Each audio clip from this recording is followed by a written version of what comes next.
My name is Nikki Morell, and this is Harry Potter and the Appeal to the Collective Unconscious. Young adult literature as a genre has flourished over the past 10 years. In part, this is due to Joanne K. Rowling and her magical novels about a boy wizard named Harry Potter. Rowling, an author whose background includes a degree in the classics, created an entire fictional world within the pages of her novels, and she began a trend among teens and children and adults that few could have predicted. Her first novel was imagined on a train ride from Manchester to London in 1990. Soon after, the book was penned, officially offered for representation and publication. Unfortunately, there was quite a few rejection letters along the way, mostly due to the poor market for children's books and the trend of politically correct anti-fairy tale stories, before Harry Potter and the Sorcerer's Stone finally achieved publication. Harry Potter and the Sorcerer's Stone began to dominate both the children and adult bestseller lists. It remained on USA Today's bestseller list for 309 weeks, and each sequel began to take a place on the chart as well. These unprecedented sales eventually led to a decision by the New York Times in 2000 to separate its bestseller list into two categories, children and adult. The division was a direct result of the dominance of the Harry Potter series in the top 10 spots. Rowling had created a sensation. Over the next few years, Rowling's novels would continue to dominate the nation's bestseller list. In the United States alone, there have been 133.5 million copies of the Harry Potter series sold. Rowling's work in the Harry Potter series is undeniably popular.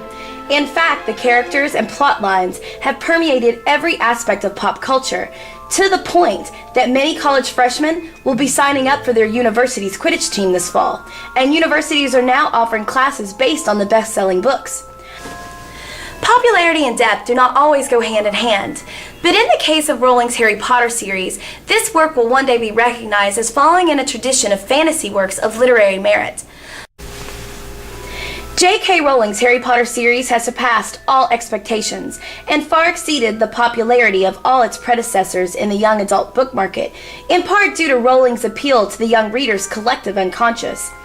By using mythological stories and characters, beasts, and archetypes, as well as the monomythic hero's journey, Rowling is able to appeal to a deeper part of the human psyche, the unconscious. Many of the series' characters are patterned or directly borrowed from ancient myth, and the protagonist, Harry, an example of the Oedipal conflict as proposed by Freud, is a hero whose journey is the mythic archetype explored by Joseph Campbell and Carl Jung.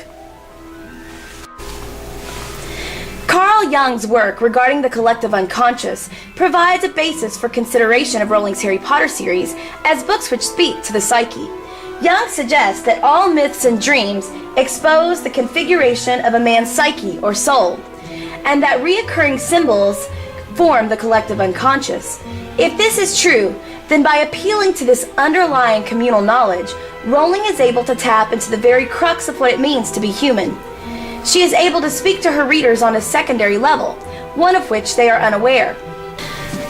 In agreement with Jung, Northrop Frye concludes that though myth operates at the top level of human desire, it does not mean that it necessarily presents itself as a world that's attainable by human beings. Rowling focuses on creating modern mythology for her readers, one which functions at a higher level of human conscious and unconscious. Her world may not be an attainable one, but it does reflect the same mythic patterns as the ancient myths. Her ability to employ mythopoesis, or the refashioning of ancient myths for modern readers, is responsible for the series' success and the undying devotion felt by her fans. The magic of Harry's world is that it conforms closely to how we think intuitively. Rowling appeals to the collective unconscious with a variety of methods. One such method is her use of ancient mythological character names for her own professors and staff members at Hogwarts. The characters' names signify more than a simple nod to myth. They suggest the characters' personalities and possible roles. Most of the names utilized by Rowling originated in either Greek or Roman myth. Perhaps one of the most well-known and well-liked characters of the series is Minerva McGonagall. As Professor of Transfiguration, head of Gryffindor House, and assistant headmaster, Minerva McGonagall displays characteristics of wisdom and fortitude. McGonagall adequately symbolizes the dichotomous nature of wisdom and war, just as her namesake, the goddess Minerva, does in Roman myth. The Minerva of myth was not only the goddess of intellectual pursuits, but also the patron goddess to school and other institutions of learning. Like her namesake, Hogwarts Minerva McGonagall signifies the important traits of bravery, intelligence, and resilience. It is no accident that the House of Gryffindor is also known for these same qualities, or that readers identify themselves as Gryffindors, like Harry. Rowling provides situations where the meaning of mythical accounts has been revisioned. The original has been transformed into a symbolically new version. These new versions are varied and numerous. Since no one myth will speak to all people, so must Rowling gather together a plethora of mythological accounts, from Greek, Roman, Norse, or Hindu, in hopes of reaching every reader. An archetype that Rowling utilizes throughout her series is that of the presence of evil, and its need to destroy all that is good. It is possible that this archetypal theme is a large part of what accounts for the unprecedented appeal of the Harry Potter novels. The existence of great evil and the need to face and conquer it is a universal element, one that is found in every culture, every period of time, and every literary movement. Freud included a study of the dark or shadow side in his work. He believed that the monster is within every man, and it takes the form of primitive desires. Carl Jung also wrote of the duality of man. Rowling makes use of this archetype by constructing Harry as a character who represents that light, while Voldemort represents the darkness as a mythopoetic Satan. The similarities between Voldemort and Satan and their stories are uncanny. Why does Harry resonate with the fans of the series? Because he is every girl, every boy, every man, and every woman. He is inside all humans, regardless of their age, their race, their nationality, or their sex. He is the hero within that knows that great things lie in wait for him.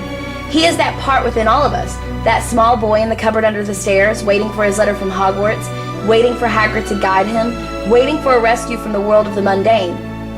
Harry is that hero that we all wish to be, and his story is the story of all heroes. Readers involuntarily connect with Harry in his quest because they recognize the quest of all heroes and the defeat of all villains. Therefore, the novel itself acts as a guide for students of literature. By reading the series, children will learn to recognize patterns and find a commonality between modern and ancient myth. The very first image of Harry calls to mind ancient mythology. Rowling's description of Harry having a lightning bolt-shaped scar on his forehead is indicative of the Buddhist Vajra, a major icon in Buddhism, as well as an element inherited by Zeus in Greek myth. Harry has literally been branded a hero, with a shape that signifies both power and a connection to assortment of world mythologies. Like many heroes, his beginnings are humble. He is saved from the evil Voldemort by way of his mother's love and his parents' sacrifice. Thus, as only a boy, Harry walks in a line that extends for thousands of years and through numerous narrative structures. During the next stage of the hero cycle, the hero will face a variety of tasks and battles, which he will successfully complete with the help of his supernatural aid. For Harry, the road of trials is a long one. In fact, it takes place over the course of all 7 books in the series. His battles are against creatures such as the Basilisk, evil teachers such as Professor Umbridge, Death Eaters, and, most importantly, Voldemort, who faces Harry in some form in each novel.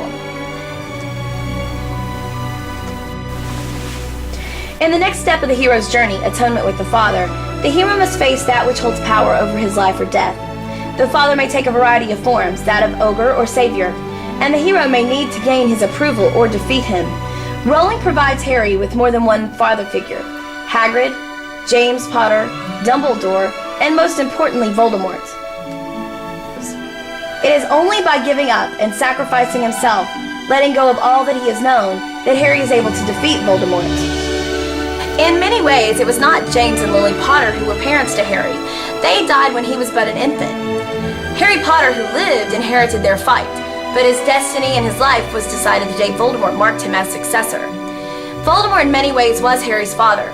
It is Voldemort's legacy that Harry must live. In conclusion, J.K. Rowling's use of mythological archetypes, such as the goddess, the monomythic hero's journey, and Oedipal conflict, allow her to call to her readers' collective unconscious. Both children and adults connect to Harry's story in such a strong way because within it they see their own stories and the stories of their ancestors. Thank you.